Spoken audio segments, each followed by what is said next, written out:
السلام علیکم ورحمۃ اللہ وبرکاتہ۔ ہمارے آج کے لیکچر کا موضوع ہے علم بدی۔ بدی عربی زبان کا لفظ ہے جس کے لغوی معنی نادر، نرالا، بنانے والا، نیا، موجد اور انوکھا کے ہیں۔ اس کے ذریعے کلام میں اچھوتا پن پیدا ہوتا ہے۔ بدی کے اصطلاحی معنی: بدی اس علم کا نام ہے جس میں صنائع معنوی اور صنائع لفظی بیان کی جاتی ہیں، اور یہ صنائع تعظیم کلام کا باعث بنتی ہیں۔ یا تعظیم کلام سے مراد کلام کو خوبصورت بنانا، کلام کے حسن میں اضافہ کرنا کے ہیں۔ علم بدی کی تعریف دیکھتے ہیں۔ بدی عربی زبان کا لفظ ہے۔ اس کے لغوی معنی نادر، نئی، ایجاد کردہ شے کے ہیں۔ بدی اس علم کا نام ہے جس سے کلام کو سجایا اور سنوارا جاتا ہے۔ الفاظ یا معانی میں ایسے نکات بیان کیے جاتے ہیں جن سے کلام زیادہ خوبصورت نظر آنے لگتا ہے۔ اسے محسنات اور صنائع بدائع بھی کہتے ہیں۔ اس کا مطلب یہ ہے کہ علم بدی ایسے کلام کو کہتے ہیں جس سے کلام میں خوبصورتی پیدا کی جاتی ہے۔ خوبصورتی دو طرح سے پیدا کی جاتی ہیں، ایک لفظوں کے ذریعے اور دوسرا معنوں کے ذریعے۔ اسی طرح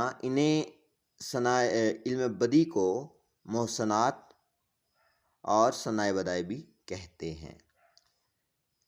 اب ہم علم بدی کی اقسام پر بات کرتے ہیں۔ علم بدی کی ٹوٹل 2 اقسام ہیں: صنائع لفظی اور صنائع معنوی۔ صنائع لفظی اور اس کی اقسام: صنائع لفظی سے مراد وہ صنائع اور بدائع جن کا تعلق بنیادی طور پر الفاظ سے ہو، گویا جب ہمارا ذہن کلام میں لفظی خوبیوں کی طرف جائے تو اسے صنائع لفظی کہتے ہیں۔ اس سے مراد ہے کہ کلام میں جو ہم خوبصورتی پیدا کرتے ہیں، جو حسن پیدا کرتے ہیں، وہ لفظوں کے ذریعے کرتے ہیں۔ اگر ہمارا ذہن کلام میں لفظوں کی طرف جاتا ہے تو اسے ہم صنائع لفظی کہتے ہیں۔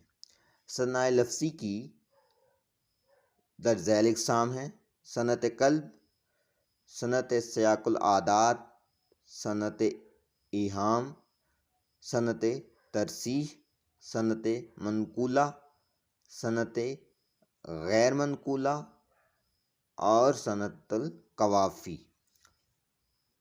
نمبر 2، صنائع معنوی اور اس کی اقسام۔ صنائع معنوی سے مراد کلام میں استعمال ہونے والی خوبیاں اگر ہمارے ذہن کو کلام کے معنوی حسن کی طرف لے جائیں تو انہیں صنائع معنوی کہتے ہیں۔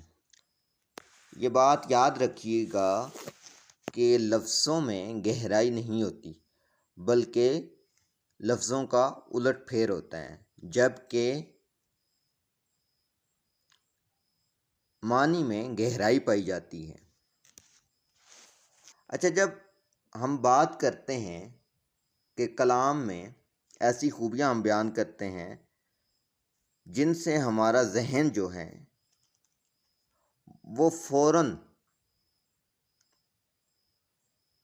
معنوی خوبی کی طرف چلا جائے تو اسے ہم صنائع معنوی کہتے ہیں۔ مطلب کہ جو کلام میں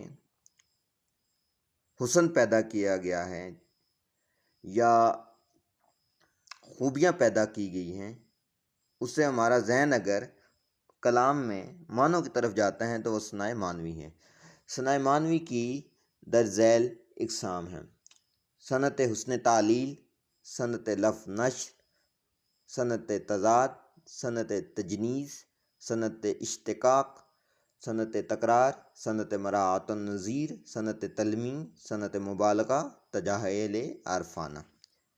امید کرتا ہوں آپ کو علم بدی اور اس کی 2 اقسام، صنائع لفظی اور صنائع معنوی، کی سمجھ آسانی سے آ گئی ہوگی، اور انشاءاللہ نیکسٹ ویڈیو میں ہم ثنائے لفظی کی اقسام پر بات کریں گے۔ تب تک کے لیے خدا حافظ۔